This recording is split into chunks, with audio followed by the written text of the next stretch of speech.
Hi everyone, my name is Sophie Darchia. Today I will be presenting on evaluating the effectiveness of the implicit bias training as an organizational intervention. I'll walk you through what implicit bias training is, the evidence behind it, and whether it actually works. And then end with the recommendations based on the research. We often assume our decisions at work are objective and fair, but research shows that bias can influence decisions, especially in hiring, without us even realizing it. For example, we might say a candidate feels like a good fit, but that judgment can actually reflect unconscious bias rather than objective criteria. So a quick question to all of you. Have you ever made a decision like that, even unintentionally? So what is implicit bias? Implicit bias refers to automatic, unconscious attitudes or stereotypes that influence how we think and make decisions.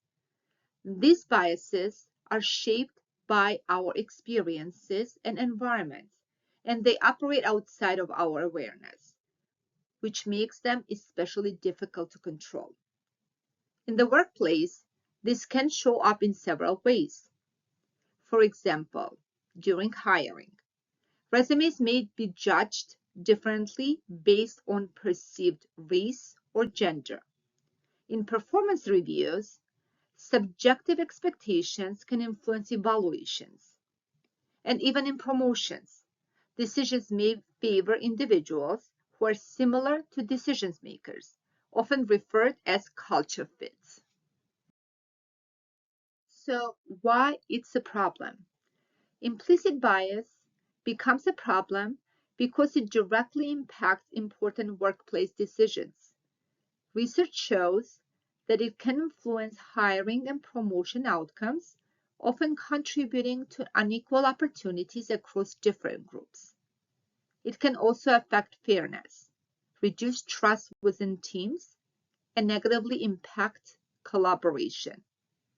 And overall, it acts as a barrier to achieving diversity, equity, and inclusion goals within organization. Implicit bias training has its roots in social psychology research on unconscious thinking. A key moment was in 1998 when the implicit association test was developed to measure unconscious bias. By the early 2000s, organizations began adopting formal training programs. And in the past decade, these trainings have expanded significantly as part of the broader diversity, equity, and inclusion initiatives. Now that we have looked at how implicit bias developed and became widely used in the organizations, it's important to understand what this training is actually trying to achieve. The main goal of the implicit bias training is to move organizations from awareness to action. It aims to increase awareness of the unconscious bias, reduce the impact on decision making, promote fairness, and improve everyday workplace interactions. So in theory, it's meant to create more equitable and inclusive environments. It should be noted that implicit bias training operates across multiple levels within an organization. At the individual level, it helps increase awareness of the personal biases. At the team level, it shapes how people interact and collaborate. And at the organization level, it supports broader diversity, equity, and inclusion goals and contributes to cultural change. There are several different approaches used in implicit bias training. Some focus on raising awareness by helping individuals recognize their own biases. Others focus on habit breaking, meaning they encourage people to replace bias patterns with more intentional behaviors. In addition, some trainings are skill-based and provide structured tools for decision making, while others use simulations or real-world scenarios to help people practice reducing bias. Looking at the evidence, research suggests that implicit bias training can be effective in some areas.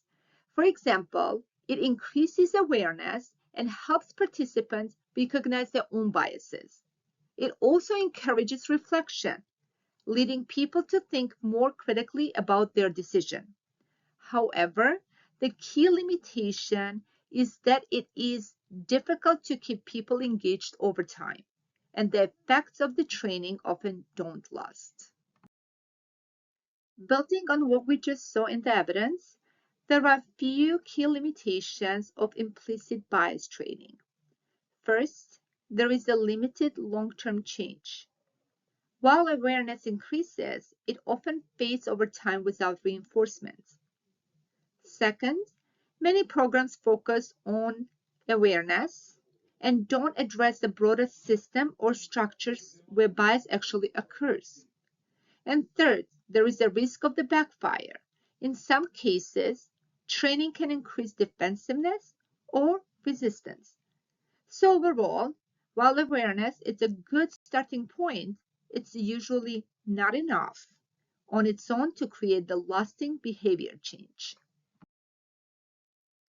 So, what actually needs to be done to make implicit bias training more effective? Research shows that it needs to move beyond just awareness. To start, using action-oriented design is important. This means giving employees practical tools they can actually use to change their behavior. In addition, training is more effective when it's grounded in the real workplace situation rather than abstract or generic examples. And finally, incorporating behavior change strategies like checklists, accountability, or structured processes can help create more consistent and lasting outcomes. Overall, the key is shifting from simply raising awareness to actually changing behavior. When we evaluate implicit bias training, it's clear that it has both strengths and limitations. On the positive side, it does raise awareness of the hidden bias and encourages meaningful self-reflection, which can be a valuable starting point for the organization. However, evidence also shows some important limitations. Particularly, it has limited impact on the long-term behavior change, and in some cases, it may even lead to the resistance or backfire. So while implicit bias training has value, it should not be relied on as a standalone solution. What does the research suggest? The research points to a few key recommendations for making implicit bias training more effective. First, training should not be used on its own. It needs to be supported by structural policies and organizational changes. Second, organizations should shift toward behavioral-based approaches, focusing on measurable actions and accountability, not just awareness. And third, implicit bias training should be embedded within the broader diversity, equity, and inclusion strategy rather than treated as a one-time intervention. So the main takeaway is that lasting change does not come from training alone. It comes from consistent actions, accountability, and system-level change across the organizations. Thank you everyone for listening. Hope you enjoyed the presentation.